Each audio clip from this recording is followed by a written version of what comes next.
Okay, this question comes from Jason Taylor, London, England. We actually have a couple. He's put a lot into these. I had to cut them down a lot, but okay.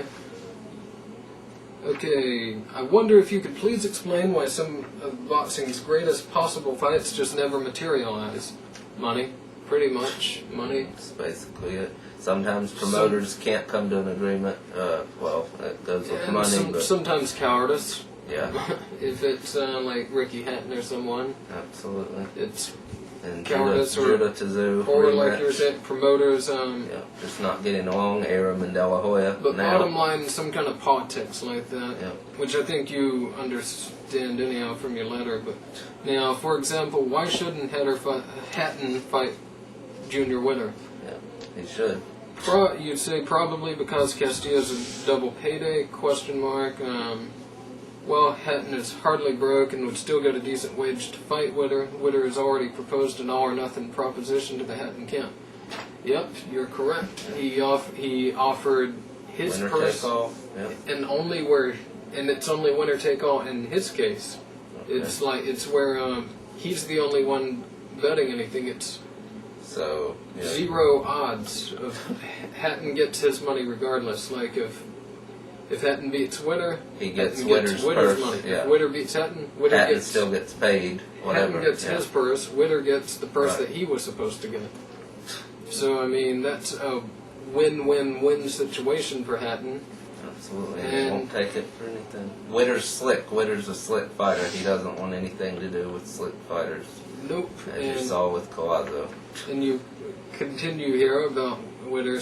Any true boxing fan knows that Witter is better than Castillo, and you say the fight might not set America alight, like it might not be a big fight in America, but every British person would pay to see the fight, and the winner would unify the division, which will be in the history books forever. Well, if Hatton won, which he wouldn't, I don't see him unifying that division, but Witter possibly. Be a huge fight in England, of course. Like obviously. You say, it would be a big seller in England, definitely. Which is big enough because England's money is more valuable than America's and money. And they have bigger. They do it in stadiums too, with 60,000 plus people. It'd be in Manchester, the Manchester United or whatever it is. Wherever he goes all the time to fight over there.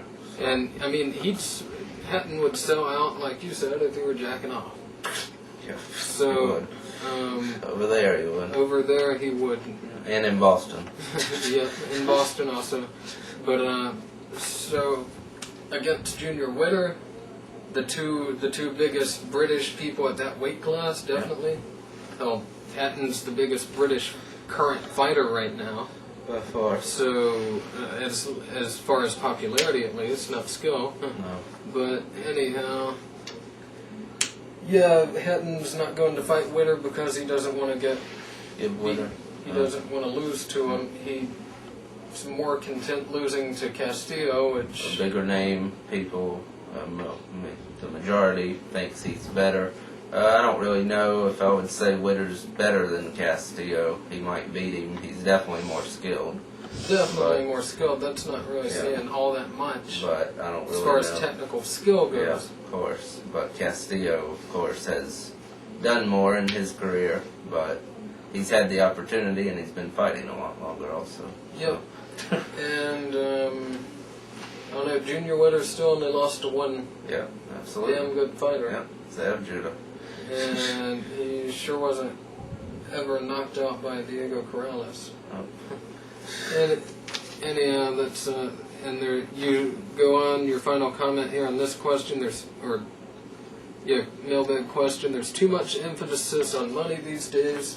To be the best, you have to beat the best. I agree. I'm sure we all agree. Yeah, of course. And that's right. That's why Hatton isn't the best. That's why he will never be the best, because he won't beat the best. Hell, he won't even fight the best. No. So you can't possibly beat the best if you don't fight them. Yeah. So and that comes from Jason Taylor, London, England. You got another one here, Jason Taylor. Let's go right into it. Just wanted your thoughts on the super middleweight division. After Joe Calzaghe retires from boxing, who do you believe will dominate the super middleweight division? Do you believe Joe to be doing the right thing for not fighting Kessler? Yeah, I do. Yeah. and taken the American dollar instead. Yeah, I do. Kessler, he'd beat Kessler. And he's going to beat Manfredo. He's going to beat Manfredo, possibly even worse than Kessler. Yeah. But he's fought enough Kesslers to, I mean, that's what his whole career is. Yeah, people over there. So. Or Kesslers. Yeah. So, I mean, yeah, that's fine. Do you ever see Lacy coming back to be a champion? No, not anytime soon, at least. I could see him coming back and getting a belt. Getting a belt, perhaps, but being the real champ, no. I really don't. I don't think he'd beat Alan Green. I don't think he'd beat Miranda if Miranda's going to campaign there. There's other guys coming up right now. I don't really... And Lacy's how old now? 29, 28, something like that. I would give him a good chance against Miranda just because it'd be an all-out war, and that would give him a lot of opportunities to land on Miranda, and he'd have the ability to land, but I would still just definitely favor Miranda in that fight. Of course, it's easy after the Calzaghe fight to say that, but I always did feel Lacy was limited in skill anyhow, and Miranda's not. He's not skillful either. He's not super skilled either, but just his ultra aggression. I just it'd be a great fight to see, that's for sure. Yeah, it would be exciting, but I would pick Miranda to beat him, and I also just question Lacy's willingness to continue. I mean, I think he's going to keep fighting, but he's already turned down some fights that were... And his last fight was very unimpressive. Could have gone either way. And he's also turned down some fights before that fight. Yeah. Alan Green, of course. Alan Green. And, I mean, to be turning down fights, it just doesn't look good for you. And, which, he wasn't right. He would have definitely lost to Alan Green that night, no doubt. Green would have knocked him out. Yeah. And I see you going to say you like the look of Alan Green going on to Alan Green. I think he has potential to rule the division after Joe Calzaghe moves to the light heavies. I think he has a good chance to, while Joe Calzaghe's there. I think he beats Calzaghe. There's no way you could say he would beat an experienced fighter like Calzaghe right now. Yeah, I can. I have to agree. I'd pick him over Calzaghe. I would pick Green over anybody right now in the super middleweight division. Now, I mean, I won't be shocked if Calzaghe beats Green. Yeah, if they were to fight. Yeah, it wouldn't shock me. I mean, when McCrary, whatever that fucker's name is, knocked him down and looked like he was out, although he wasn't. No. He sure as hell looked like it. And we know how Calzaghe fights to his opponent's opposition, down to his level of opposition. Well, that fight he wouldn't be fighting down very much because it's Alan Green. Yeah. And that could also be quite a hell of a fight. He might want to hold off on moving to the light heavyweight division because who the hell is there that he's going to go fight with except maybe Hopkins? Yeah, and if that doesn't happen, you got Tarver. Well, you got Jones. You got some Dawson now. So I don't really. I don't know. Maybe Jones. I'm not sure how interested Jones is in that fight. Because I mean, even now, Jones hasn't shown a lot of interest in that fight for some reason. I sure would think he would over Clinton Woods, who he already beat. Yeah. Especially if he's talking Dawson. But yeah, Dawson and Calzaghe could definitely be a fight in the future. I don't think Calzaghe would want that fight yet because Dawson isn't the kind of name he's looking for yet. No, that's not a huge name that he's looking for. So we'll just have to see. And you say, what are your thoughts on Calzaghe? You're not really a fan of his.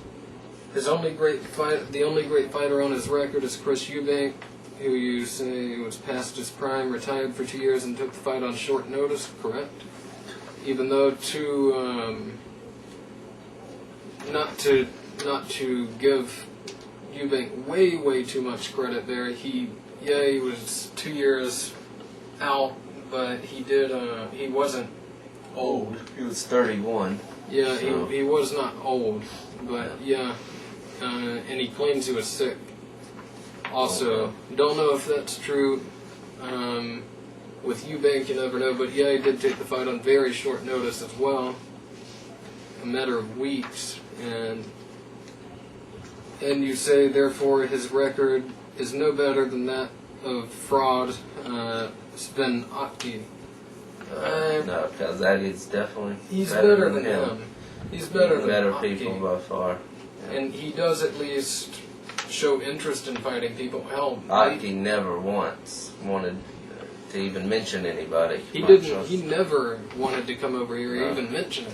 No. I didn't. I never remember him trying to fight anyone. No, I don't he remember didn't. him calling anyone out. He didn't. And he retired undefeated. He retired at unfortunately. 36-0. Yeah. Who does that? Why? Yes. Well, I guess Mayweather's one of you. 38. Mayweather. Don't make that mistake. You see who does it. Yeah, exactly. At least you've definitely fought better yeah, people than them, of course. His debut was probably better than half the people Otke fought. But Otke was definitely a track star, to say the least. Ran from everybody.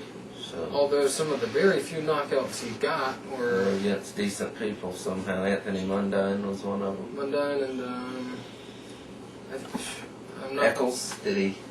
someone he fought that he shouldn't have even beat. I didn't think, but yeah, he knocked them out. Yes. Yeah, he was a track star to say the least, usually. And thank you, Jason Taylor from London, England. You seem like you have a pretty good grasp on boxing, so which isn't usual for a lot of our English people that we get writing in. A lot of them are, of course, rabid Hatton fans, which... And occasionally you get the smart ones here and there. Yeah. You're one of the smarter ones, it looks like. So thanks for the questions. Thanks, everyone, for the mailbag questions. boxingforreal@gmail.com. We're getting better at answering them. We're sending them. We're trying, so absolutely, definitely keep sending them. See ya.